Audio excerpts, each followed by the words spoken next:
자, 지금부터 배울 기권과 날씨는 지구과학 부분인데요. 크게 우주과학 안에 지구과학을 세분화시킨 거야. 자, 우주과학을 배우다 보면 천체가 가장 어렵다고들 하고 그 다음에 이 날씨를 어려워해요. 이유가 뭐냐면 포화수증기항이라는 계산 문제가 좀 있기 때문인데 이 선생님하고 공부하면 계산 연습이 아주 자신감이 생길 거예요. 자, 나머지는 일상생활과 관계된 일기예보와 여러 가지 등등이기 때문에 그닥 많이 어렵진 않을 겁니다. 자, 그러면 1강은 태양 에너지하고 지구 에너지하고 연관성과 특성에 대해서 배울 건데요. 자, 우리 태양 에너지를 받으면 지구가 낮에 따뜻하고 밝죠. 그 이유가 공기가 있기 때문이지. 그래서 지구에만 있다는 이 공기에 대해서 먼저 집중 분석하고 들어가겠습니다.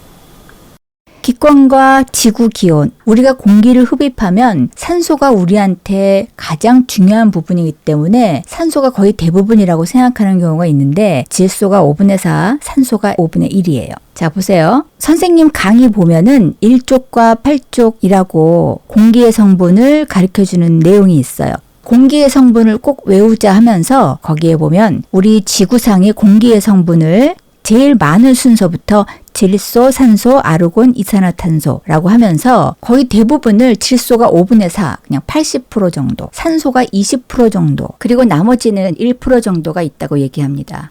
이 기체이기 때문에 우리는 이거를 질량으로 얘기하지 않고 부피비로 얘기해. 그래서 대기의 조성을 부피비로 얘기하고 있다라는 거를 염두에 둡시다. 자, 다시 한번 기억하면 많은 양부터 질소, 산소, 아르곤, 이산화탄소다. 읽어봅시다. 기권, 우리 지구를 둘러싸고 있는 기체의 영역을 기권이라고 하는데 지표부터 높이가 약 1000km까지의 영역을 기권이라고 한다.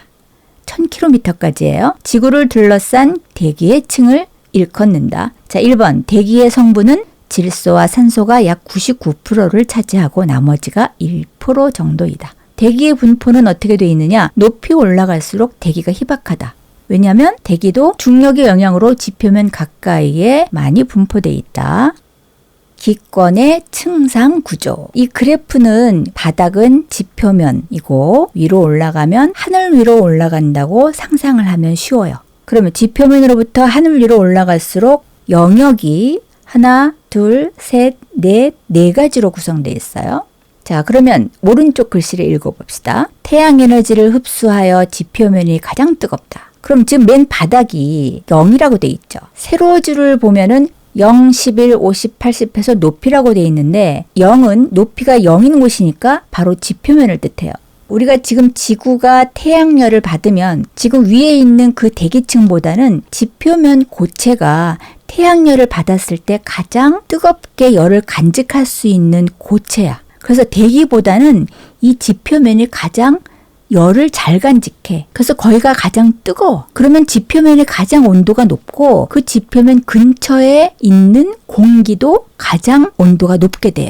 이 뜨거운 공기는 위로 올라가는 성질이 있죠. 그러면 위에 있는 공기들은 차가우니까 밑으로 자꾸 내려오게 되죠. 그래서 위아래로 자꾸 순환하는 대류가 일어나는 대류권이라고 하는데 그래프에서 보면은 바로 0m부터 11m 사이가 바로 그렇게 되겠죠. 자, 그런데 이 지표면과 똑같은 역할을 하는 데가 한 군데 더 있습니다. 그게 바로 오존층이에요. 이 오존층이 태양 에너지 중에 자외선을 흡수하다 보니까 열을 간직하고 온도가 높아지다 보니까 중간권을 보세요. 대류권처럼 거기도 대류가 일어나는 거야. 그래서 위로 올라갈수록 온도가 점점점 낮아지고 아래가 뜨겁고 위가 차가워서 대류가 일어나는 곳이 바로 대류권과 중간권 두 군데가 생기는데 이게 바로 지표면과 오존층 때문에 같은 온도 분포를 갖게 됐기 때문이죠. 그래서 이 그래프의 네 군데를 외우려면 지표면과 성층권의 오존층이 같은 역할을 하고 그래서 대류권의 온도 분포를 점점점 위로 올라갈수록 온도가 낮아지는 그래프를 왼쪽으로 그리고 중간권도 왼쪽으로 올라가게 그리고 그 다음에 성층권을 반대로 그 다음에 열권도 반대로 이렇게 지그재그로 그리면 가장 올바른 그래프를 그리는 방법이 되겠어요.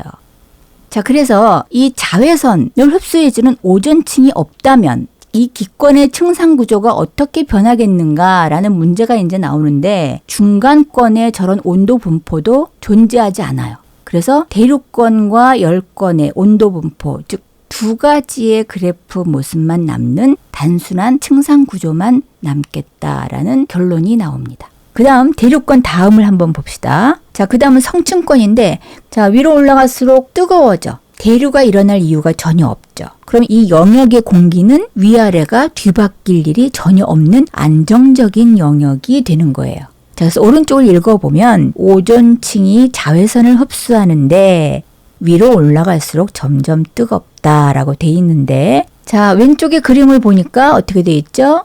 안정된 성층권에서 비행기가 비행을 한다.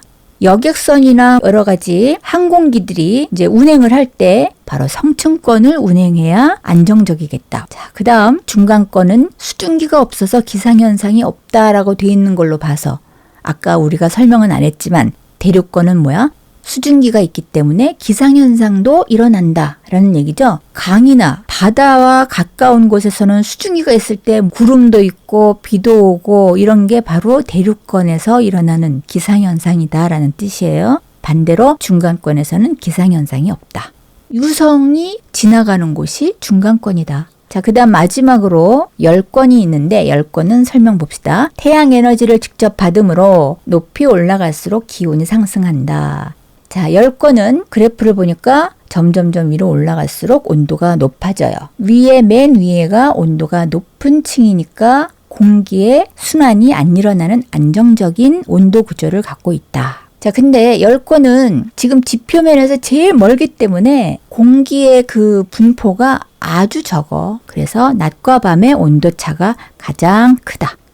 이 네 가지 영역을 이제 표로 다시 한번 외웁시다. 자, 밑에서부터 순서대로 외우면 대륙권, 성층권, 중간권, 열권. 자, 이제 표로 보면 자, 높이에 따른 기온 변화가 대륙권은 위로 갈수록 하강한다. 중간권도 하강한다. 그래서 이 두 군데에서는 공기가 대류를 일으키면서 순환을 한다. 그래서 비도 오고 하는 기상현상이 있다. 하지만 중간권에서는 수증기가 없기 때문에 기상현상이 일어나지 않는다. 이렇게 차이점을 기억하면서 분류를 하면 다 외운 게 되겠어요. 이제 나머지는 성층권과 열권은 대류가 일어나지 않고 수증기도 없고 기상현상도 없다. 이렇게 이제 외우면 다 끝나는 거야.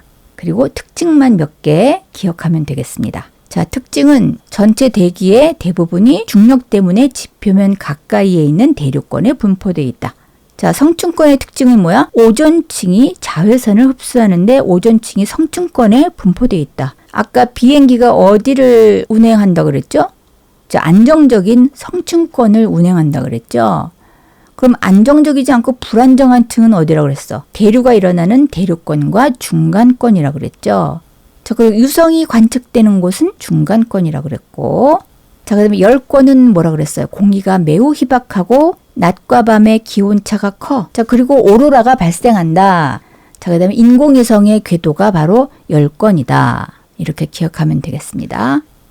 자, 그리고 대기가 분포하는 이 기권의 높이는 1000km까지를 의미한다. 높이에 따른 기온 변화를 기준으로 4개의 층으로 구분하는 기권의 층상 구조를 살펴봤습니다. 자, 그러면 우리는 어디에 살고 있나? 지표면으로부터 대륙권계면, 즉 대륙권과 그 다음 층이 뭐라 그랬지? 성층권과의 경계면을 대륙권계면이라고 하는데 11m예요. 대륙권에 살고 있다. 맨 아래의 공기가 위로 올라가려는 대류 현상이 일어나고 수증기로 인해서 구름과 비가 생기는 기상현상이 일어난다. 대륙권에서 살고 있지 않은 사람은 없죠?